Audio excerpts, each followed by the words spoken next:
તો આગળ સમાચારોમાં વાત કરીએ તો રાજ્યમાં ગરમી ઘટી ઉકળાટ વધ્યો છે। રાજ્યમાં 2 દિવસ ઉકળાટનું પ્રમાણ રહેશે। દક્ષિણ પશ્ચિમના પવન ફૂંકાતા ઉકળાટ વધ્યો છે। સૌથી વધુ તાપમાન અમદાવાદ અને ભાવનગરમાં 40 ડિગ્રી નોંધાઈ રહ્યું છે, જ્યારે અન્ય જિલ્લાઓમાં 1 થી 2 ડિગ્રીનો ઘટાડો નોંધાયો છે।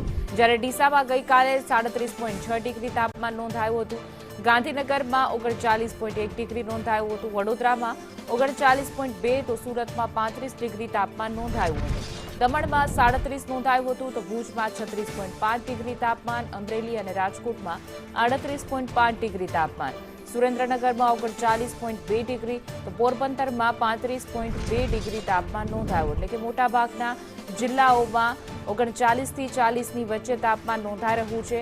ખાસ કરીને અમદાવાદ અને ભાવનગરમાં જ 40 ડિગ્રી તાપમાન નોંધાયું છે। એ સિવાયના તમામ જિલ્લાઓમાં 40 ડિગ્રીની નીચે તાપમાન નોંધાયું છે।